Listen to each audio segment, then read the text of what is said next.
दिन भर, तारीख 11 जून, दिन शुक्रवार। मैं हूं मोहनलाल शर्मा। उत्तर प्रदेश के मुख्यमंत्री योगी आदित्यनाथ की मुलाकातों का सिलसिला जारी। आज हुई प्रधानमंत्री मोदी से मुलाकात। बीते कुछ दिनों से उत्तर प्रदेश की सरकार को लेकर अटकलों का बाजार गर्म है।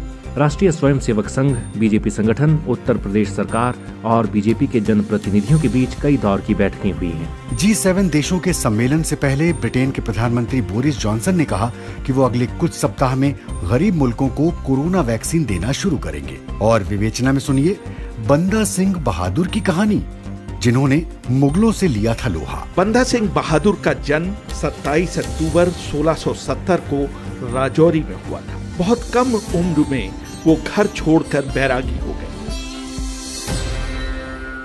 शाम के 7:30 बज चुके हैं और आप सुन रहे हैं बीबीसी हिंदी सेवा का डिजिटल कार्यक्रम दिन भर। आपको बता दें कि ये प्रोग्राम बीबीसी स्टूडियो से लाइव नहीं है। स्वागत, अभिनंदन फेसबुक और यूट्यूब पर सुन रहे समस्त श्रोताओं का।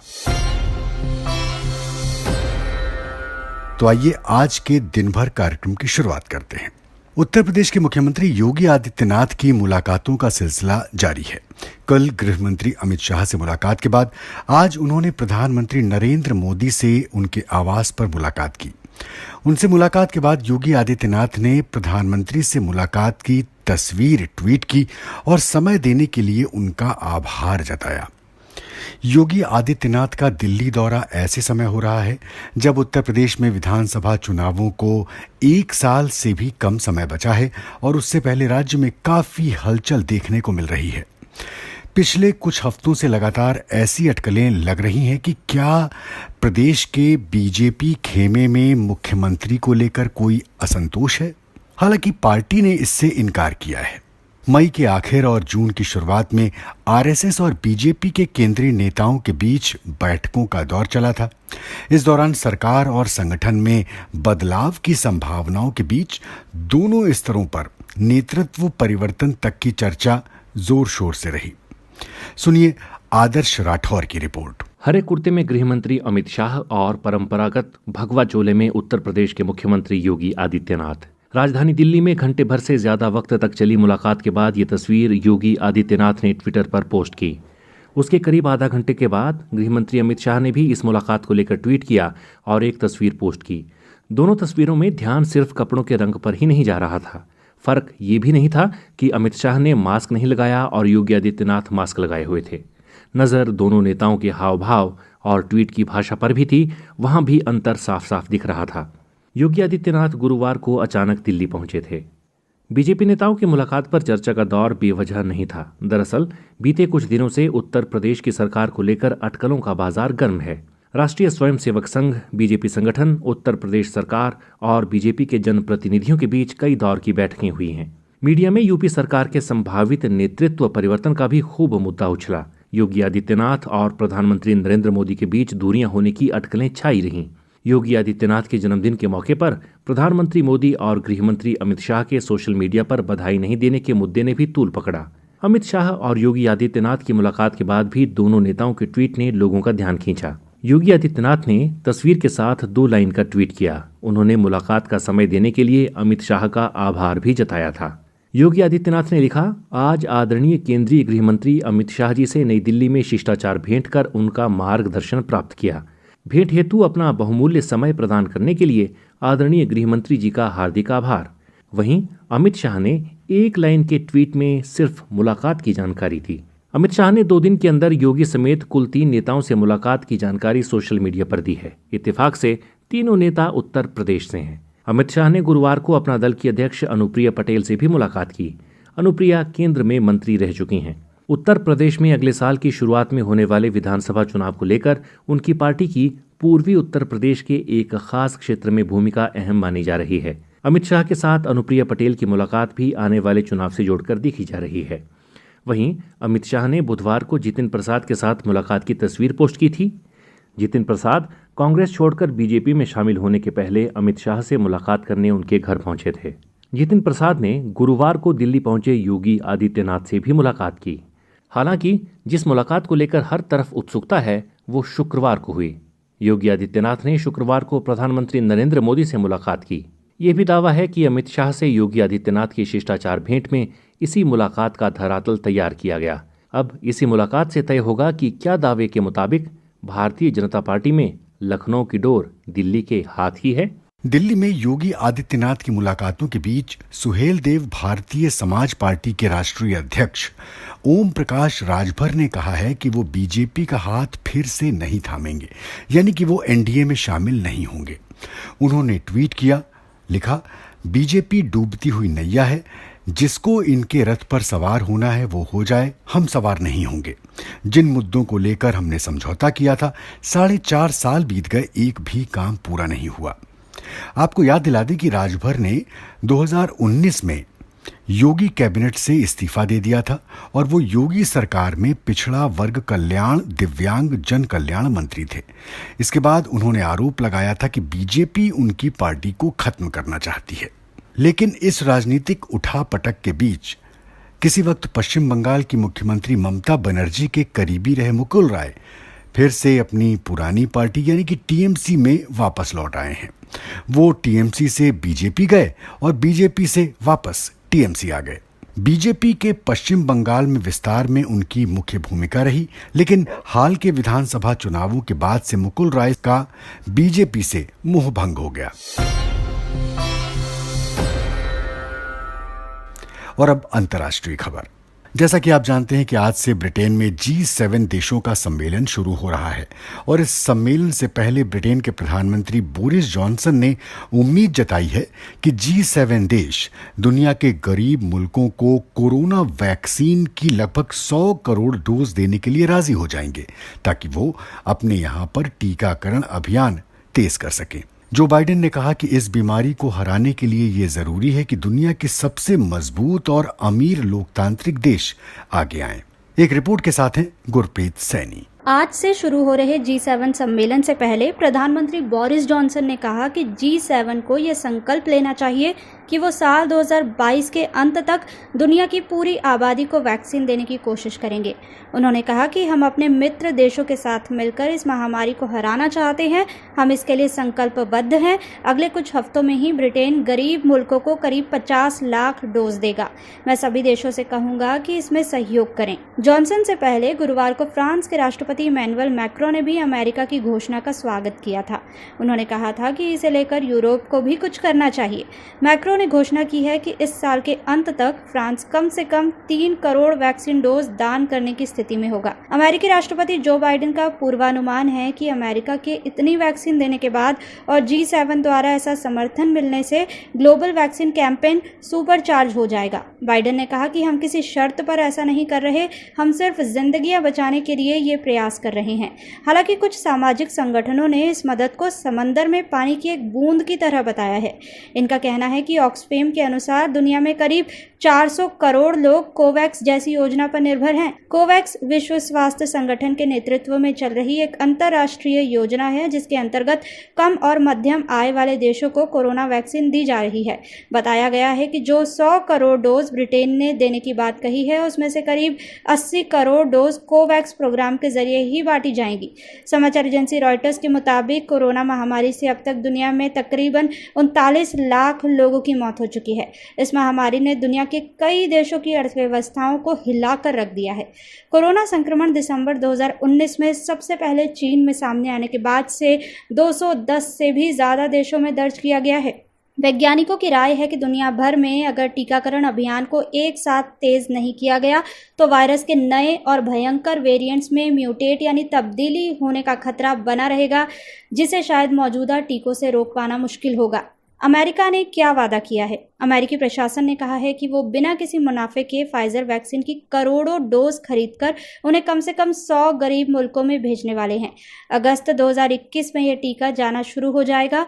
अमेरिका ने दावा किया है कि वो इस साल के अंत तक करीब 20 करोड़ डोज और अगले साल जून 2022 तक बकाया 30 करोड़ डोज दान कर पाएंगे।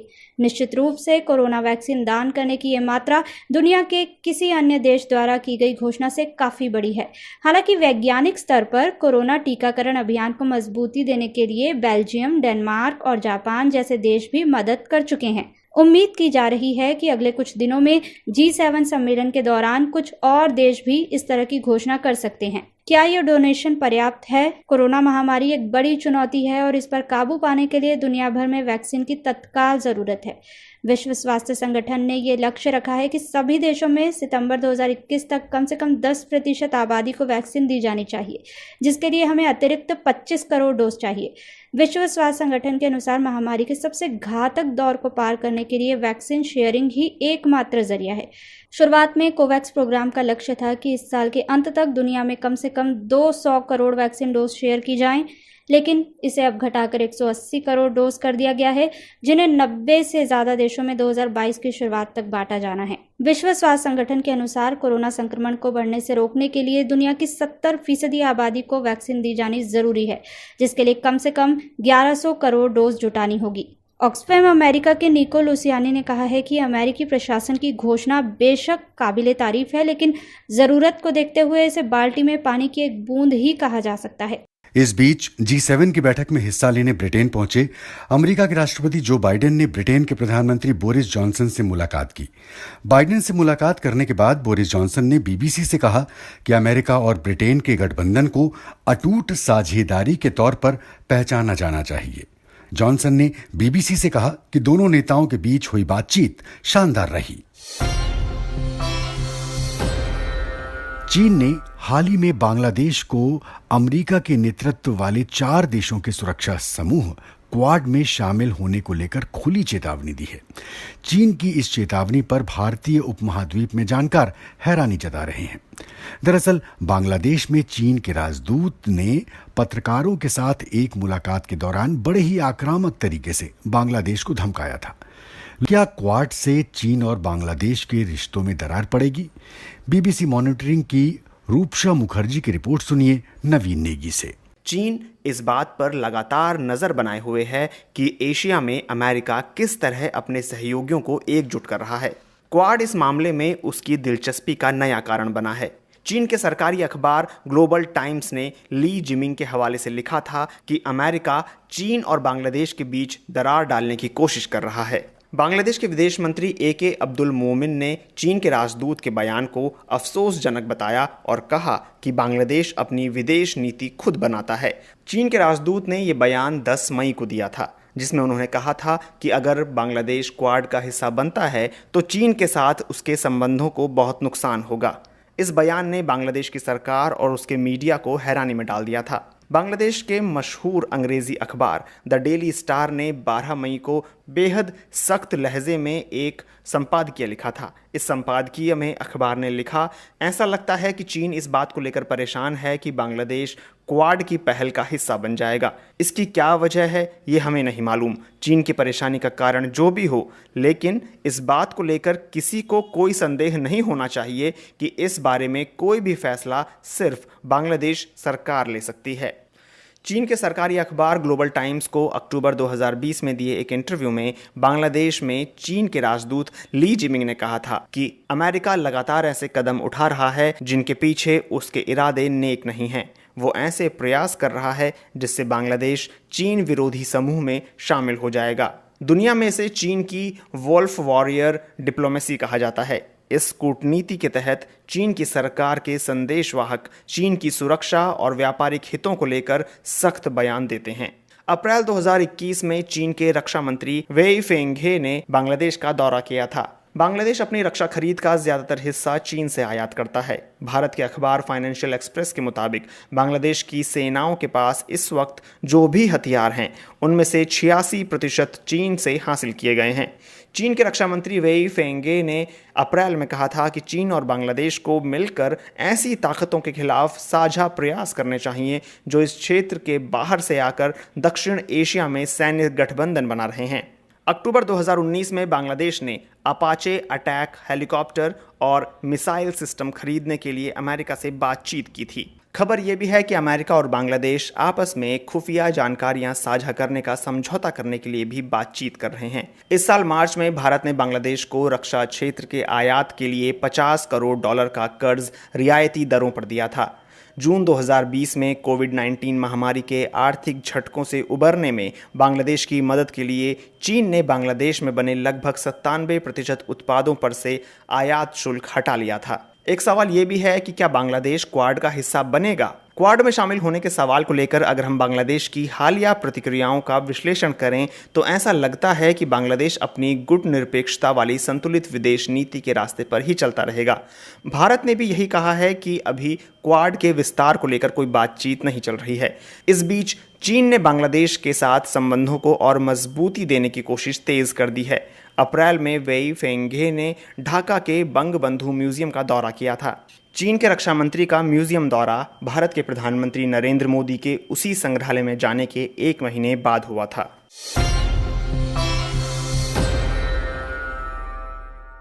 और अब वक्त है विवेचना का।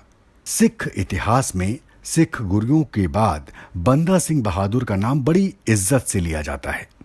इस योद्धा ने शक्तिशाली मुगल सेना के दांत खट्टे कर दिए। बंदा सिंह बहादुर की 305वीं पुण्यतिथि पर उनके जीवन पर नजर दौड़ा रहे हैं रेहान फजल विवेचना में।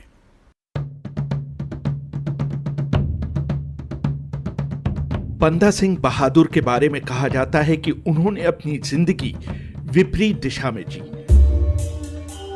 किशोरावस्था में संत बनने वाले बंदा अपनी जिंदगी के बाद के सालों में सांसारिक जीवन की तरफ लौटे। ऐसे लोग कम देखने में आए हैं जो बहुत कम समय में हिंदू धार्मिक ग्रंथों के अध्येता से एक बहादुर योद्धा और एक काबिल नेता में तब्दील हो गए हों। सिख रिसर्च इंस्टीट्यूट टेक्सास के सह संस्थापक हरिंदर सिंह लिखते हैं,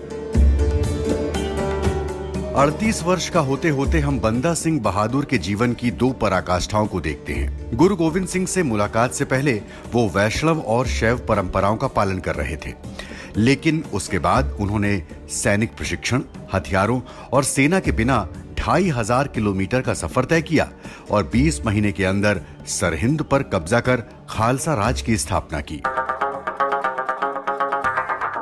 बंदा सिंह बहादुर का जन्म 27 अक्टूबर 1670 को राजौरी में हुआ था। बहुत कम उम्र में वो घर छोड़कर बैरागी हो गए और उन्हें माधोदास बैरागी के नाम से जाना जाने लगा। वो अपने घर से निकल गए और देश भ्रमण करते हुए महाराष्ट्र में नांदेड़ पहुंचे, जहां 1708 में उनकी मुलाकात सिखों के 10वें गुरु गोविंद सिंह से हुई।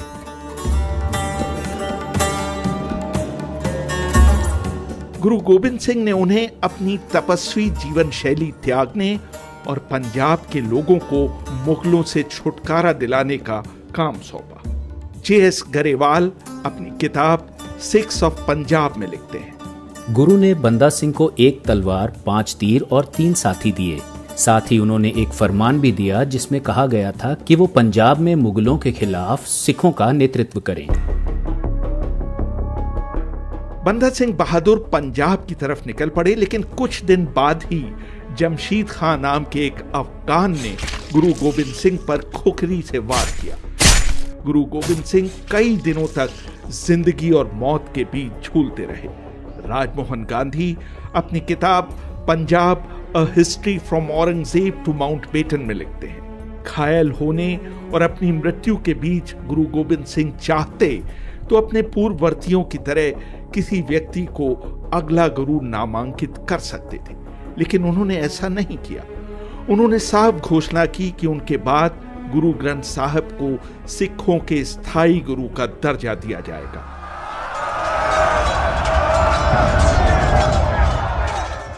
वर्ष 1709 में जब मुगल बादशाह अभी भी दक्षिण में लड़ाई लड़ रहे थे, बंदा बहादुर पंजाब में सतलज नदी के पूर्व में जा पहुंचे और सिख किसानों को अपनी तरफ करने के अभियान में जुट गए। सबसे पहले तो उन्होंने सोनीपत और कैथल में मुगलों का खजाना लूटा। मशहूर इतिहासकार हरिराम गुप्ता ने अपनी किताब later Mughal history of Punjab में उस जमाने के मुगल इतिहासकार हफी खां को कहते बताया है कि 3 से 4 महीनों के भीतर बंदा बहादुर की सेना में करीब 5000 घोड़े और 8000 पैदल सैनिक शामिल हो गए। कुछ दिनों बाद इन सैनिकों की संख्या बढ़कर 19000 हो गई।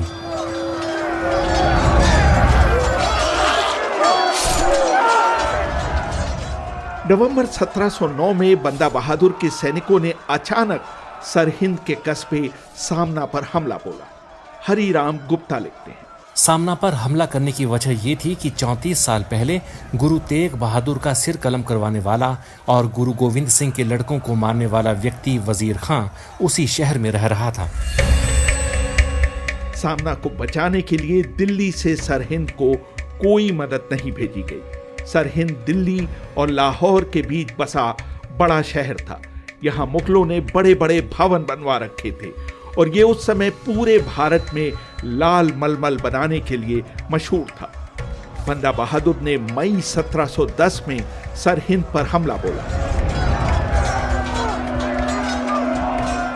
22 मई 1710 को हुई इस लड़ाई में बंदा ने ये मानते हुए कि सबसे कमजोर तोपखाने को हमेशा बीच में रखा जाता है, बीच में रखी 4 तोपों पर सबसे पहले हमला बोला।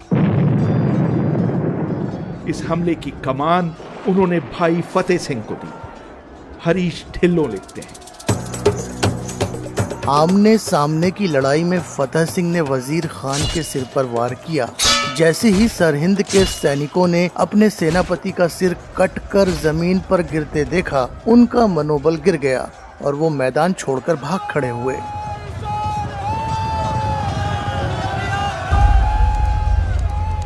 इस लड़ाई में बंदा बहादुर की जीत हुई। एक समय ऐसा भी आया कि लाहौर व कसूर को छोड़कर लगभग पूरा पंजाब बंदा बहादुर के वर्चस्व में आ गया। बंदा सिंह बहादुर ने अपने नए कमान केंद्र को लौहगढ़ का नाम दिया। सरहिंद की जीत को याद करते हुए उन्होंने नए सिक्के ढलवाए और अपनी नई मोहर जारी की। इन सिक्कों पर गुरु नानक और गुरु गोविंद सिंह के चित्र थे। वर्ष 1710 में 66 वर्षीय मुगल बादशाह बहादुर शाह स्वयं बंदा सिंह बहादुर के खिलाफ जंग के मैदान में उतरे। दक्षिण से लौटते ही बहादुर शाह दिल्ली में नहीं रुके और उन्होंने सीधे लौहगढ़ की तरफ कूच किया। मुगल फौज बंदा बहादुर की सेना से कहीं बड़ी थी। बंदा को भेष बदलकर लौहगढ़ से निकल जाने के लिए मजबूर होना पड़ा। एस.एम. लतीफ अपनी किताब द हिस्ट्री ऑफ पंजाब में लिखते हैं, बंदा बहादुर को ध्यान में रखकर बहादुर शाह ने आदेश दिया कि अब दिल्ली की बजाय लाहौर उनकी राजधानी होगी। लाहौर से उन्होंने बंदा को पकड़ने के लिए अपने सैन्य कमांडर भेजे। तब तक बंदा ने अपने को अपनी पत्नी और कुछ अनुयायियों के साथ पहाड़ों में छिपा लिया था। जब एक कमांडर खाली हाथ लौटा तो बहादुर शाह ने उसको किले में ही हिरासत में रखने का आदेश दे दिया।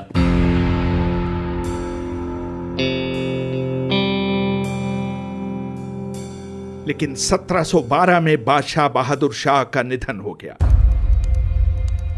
इसके बाद हुई लड़ाई में सत्ता पहले जहंदर के हाथ में आई और फिर उनके भतीजे फर्रुखसियर को मुगल ताज मिला। फर्रुखसियर ने कश्मीर के सूबेदार अब्दुल समद खां को बंदा सिंह बहादुर के खिलाफ अभियान शुरू करने का आदेश दिया।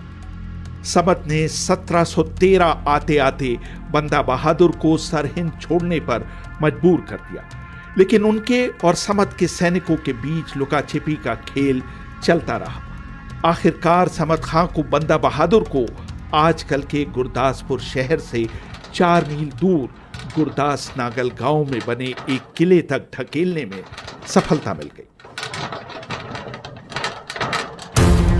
वहां किले का इतना जबरदस्त घेरा लगाया गया कि उसके अंदर अनाज का एक दाना तक नहीं पहुंच पाया। किले के अंदर भुखमरी फैल गई और बंदा के साथियों ने गधों और घोड़ों का मांस खाकर किसी तरह स्वयं को जीवित रखा। हरिराम गुप्ता लिखते हैं, घास, पत्तियों और मांस पर गुजारा करते हुए बंदा बहादुर ने ताकतवर मुगल सेना का 8 महीनों तक बहुत बहादुरी से सामना किया। आखिरकार दिसंबर 1715 में समद खां को बंदा बहादुर का किला भेदने में सफलता मिल गई। बंदा बहादुर के आत्मसमर्पण करने के बाद उनके बहुत से साथियों को गुरदास नागल में ही मार दिया गया।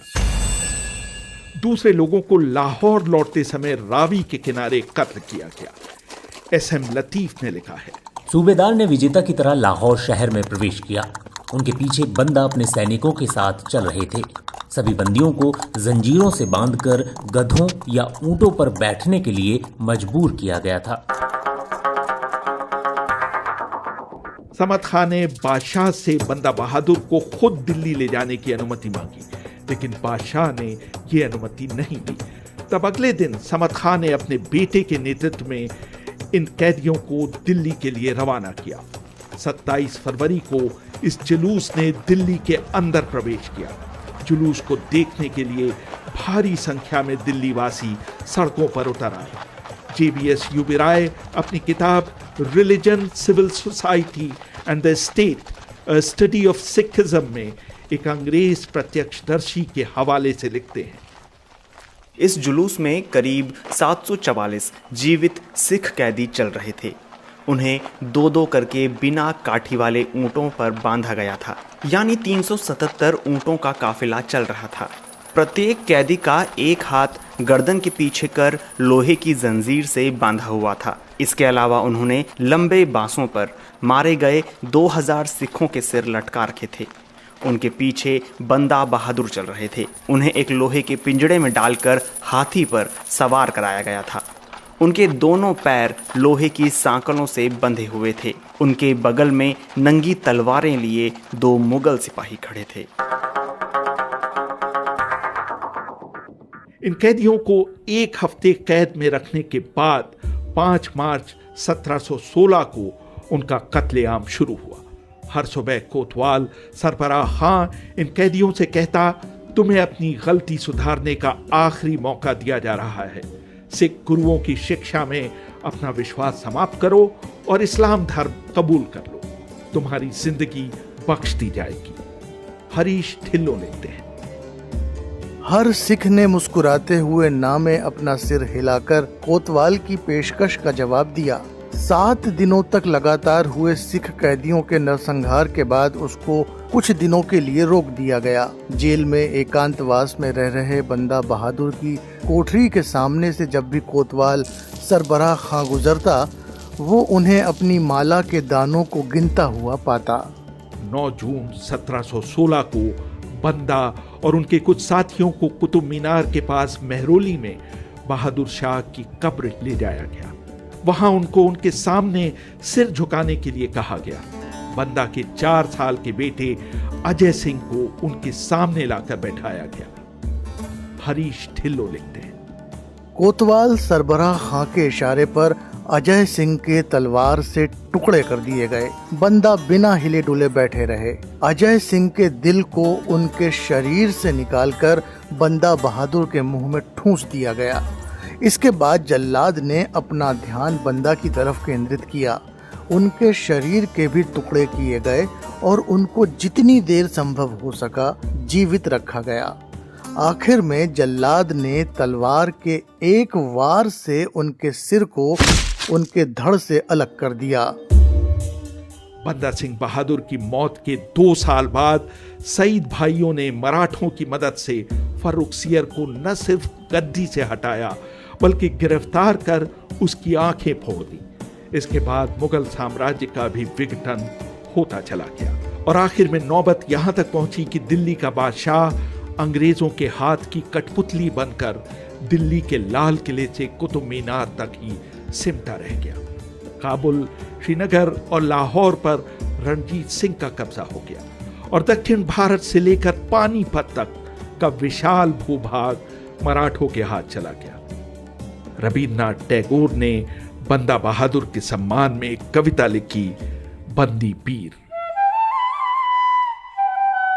पंच नदीर तीरे वीणी पकाई शीरे, देखते देखते गुरूर मंत्रे, जागिया उठी चे सीख निर्मोम निर्भीक। रेहान फजल, BBC, दिल्ली। ये थी बंदा सिंह बहादुर पर रेहान फजल की विवेचना। और चलते चलते एक अच्छी खबर आपको दे दें कि पिछले कुछ समय से बीमार अभिनेता दिलीप कुमार की सेहत में सुधार हुआ है और अब वो घर लौट रहे हैं। दिलीप कुमार को 6 जून को सांस की तकलीफ के बाद मुंबई की हिंदुजा अस्पताल में भर्ती कराया गया था। तो अब दिन भर का ये अंक यहीं पर समाप्त करने की अनुमति दें। आज इस प्रोग्राम का तकनीकी पक्ष संभाल रहे थे राजेश चौहान। मोहनलाल शर्मा को अनुमति दें। कल बीबीसी इंडिया बोल कार्यक्रम लेकर हम फिर से हाजिर होंगे। नमस्कार।